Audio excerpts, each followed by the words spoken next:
Cabinet මණ්ඩලය මේ සඳහා අනුමැතිය ලබා දුන්නා. අනුමැතිය ලබා දුන් වහම මම අදාළ නිලධාරීන්ට උපදෙස් දීලා එක රැයක් පහන් වෙන විට මේ පඩු කරද ගස කොහෙද තිබුණේ කියලාවත් හොයාගන්න බැරි වෙන විදිහට එතනින් ඉවත් කළා. පාර්ලිමේන්තු මන්ත්‍රී විමල් වීරවංශ මහතා මගෙන් ප්‍රශ්න කිරීමක් කළා පාර්ලිමේන්තුවේදී කොහොමද මෙහෙම එක රැයක් තුලදී මේ පඩු කරද ගහක් ඉවත් කළේ කියලා. අධිවේගී මාර්ගයේ තැනීමේදී දැඩි කතාබහට ලක් වූ පඩු කරද ගස එක රැයින් ඉවත් කළේ මමයි. මෙහෙම කියන්නේ බන්දුල ගුණවර්ධන. ඒත් එක්කම විශේෂ ප්‍රකාශයක් ඔහු සිදු කළා. කෙටි කාලයක් මේ රටේ මහා මාර්ග ප්‍රවාහන විශේෂ භාර අමාත්‍යවරයා වශයෙන් කටයුතු කළේ මම. මධ්‍යම අධිවේගී මාර්ගයේ තැනීමේදී මේ පඩු කරද ගහක් හරස්වීම කරන කොටගෙන මේ තුලින් විශාල අලාභයක් සිද්ධ වෙලා මහා මාර්ගය නතර කරන්න සිද්ධ වෙලා තියෙන බව ඉදිකිරීම කටයුතු. මෙසේ පූජනීය වස්තුවක් ලෙස සලකලා මේ ලංකාවේ දුර්ලභම සාකයක් කියලා මේ වෙන කොහෙවත් නැහැ කියලා ඒ මත විවිධ අධිකරණ තීන්දුව යනාදී ලබාගෙන නොකැපීම කරන කොටගෙන මධ්‍යම අධිවේගී මාර්ගයේ ඉදිකිරීමට නොහැකි වෙන තත්ත්වයක් උදා වෙන බව මම කැබිනට් මණ්ඩලයට කැබිනට් පත්‍රිකාවක් අරන් ගියා. ඒ අවස්ථාවේදී ගරු රනිල් වික්‍රමසිංහ ජනාධිපතිතුමා කිව්වා ගස් කපන්න කැබිනට් පත්‍රිකා ගේන්න ඕනේ මොකටද ගහ කපන එක මේ ඇමතුමාට තනියෙන් නියෝග දීලා කරන්න පුළුවන් කියලා. මම මේ අවස්ථාවේදී එතුමාට පැහැදිලි කළා කැබිනට් මණ්ඩලයට මේ විශාල රටේ ආందోලනයක් ඇති වෙලා මුළු රටම වැඩියෙන්ම කතා කරපු ගසක් බවට පඩු කරද ගස පරිවර්තනය වෙලා තියෙන නිසා මේ සදා කැබිනට් අනුමැතියකින් තොරව මේ ඉවත් කරන්න බෑ කියලා. කැබිනට් මණ්ඩලය මේ සඳහා අනුමැතිය ලබා දුන්නා. අනුමැතිය ලබා දුන් වහම මම අදාළ නිලධාරීන්ට උපදෙස් දීලා එක රැයක් පහන් වෙන විට මේ පඩු කරද ගස කොහෙද තිබුණේ කියලාවත් හොයාගන්න බැරි වෙන විදිහට එතනින් ඉවත් කළා. පාර්ලිමේන්තු මන්ත්‍රී විමල් වීරවංශ මහතා මගෙන් ප්‍රශ්න කිරීමක් කළා පාර්ලිමේන්තුවේදී කොහොමද මෙහෙම එක රැයක් තුලදී මේ පඩු කරද ගහක් ඉවත් කළේ කියලා.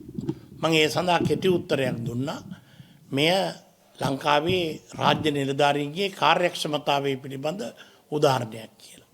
මෙය නැවැත්වීම සඳහා රජයට පාඩු කිරීම සඳහා මැදිහත් වෙච්ච දේවානි මැතිණිය ප්‍රමුඛ අනික් ප්‍රධානීන් කවුද කියන එක පිළිබඳ සාධාරණ විමර්ශනයක් කරලා ඒ පිළිබඳ අධිකරණමය ක්‍රියාමාර්ගයක් අරන් වන්දි ලබා ගැනීමට ඉඩ තිබෙන බව තමයි මගේ අදහස. ප්‍රවාහන අමාත්‍යාංශයේවත් මාර්ග සංවර්ධන අධිකාරියවත් මේ වන්දි ගෙවීමට මේ වග උත්තරකරුවෝ නෙවෙයි. ඒකයි තියෙන ප්‍රශ්නේ. මේ ගස ඉවත් කිරීමෙන් පසු මේ ඕනේ තරම් මෙවැනි ගස් තිබෙන නිසා අපි මේ ශාක රාශියක් යාපනයේ විවිධ ප්‍රදේශවල ඒ ගස කපා ඉවත් කිරීමෙන් පසු අපි විසින් රෝපණය කළා. මගේ නිවස ඉදිරිපිටත් එක ගසක් රෝපණය කරලා තියෙනවා පඩු කරද ගහ. මෙය ලෝකයේ ඊටාම දුර්ලභ ලංකාවේ නැත්තටම නැති ශාකයක් ලෙස හඳුන්වා දීමෙන් කරපු උද්ඝෝෂණ සාධාරණ නැති බව තමයි මේ තුලින් පැහැදිලි වෙන්නේ. අවශ්‍යම මොකද හේතුව දැන් අපි රජයෙන් වන්දි ඉල්ලන්නේ. රජයෙන් හෝ මහාමාර්ග මේ මාර්ග සංවර්ධන අධිකාරිය. මාර්ග සංවර්ධන අධිකාරියවත් ප්‍රවාහන අමාත්‍යාංශයවත් කිසිදු නිලධාරියෙක් හෝ ඒ සම්බන්ධව භාරව සිටපු ඇමතිවරයෙක් මේ විෂයට වග උත්තරකරුවෙක් නෙවෙයි. මොකද උද්ඝෝෂණය කරනකොට දේවානි මැතිණිය ප්‍රමුඛ උද්ඝෝෂකයන්ගේ උද්ඝෝෂණය කරනකොටගෙන තමයි ඒ ගස කපා ඉවත් කරන්න නොහැකි වුණේ.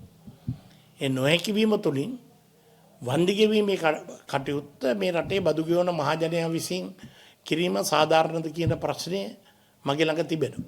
දැන් ඔබතුමාලා මේක අත්නෝමතික නෙමෙයිද තොටිපත් කරේ දැන් කැබිනට් මණ්ඩලය අරගත්තා යම් කිසි දෙයක මේ පාර්ශ්වික ප්‍රශ්නයක් තියෙනවා කියලා ඉල්ලීමට ඔබතුමාලා කන් නොදීමේද ඉදවත් කළා කියලා කිව්වොත් නෑ අපි ඊටාම බොහොම සාධාරණ ලෙස මේ මාර්ගය තවදුරටත් ඉදිකිරීම නතර වී තිබීමෙන් මීටත් වඩා විශාල වන්දියක් ගෙවන්න ලංකා ආණ්ඩුවට සිද්ධ වෙන නිසා ඒ මහා පාඩුව නතර කරගෙන මාර්ගය ඉදිකිරීමේ ජාතික ව්‍යාපෘතිය ඵලදායී ලෙස ඉදිරියට ගෙන යාම සඳහා සද්භාවයෙන් රට වෙනුවෙන් ගත්ත තීන්දුවක් තමයි පඬුකරඳ ගස ඉවත් කිරීම. ඒක ගෙනියන්නේ. විකල්ප මාර්ග සඳහා ඇඳලා තිබුණා තවත් විකල්ප කීපයක්.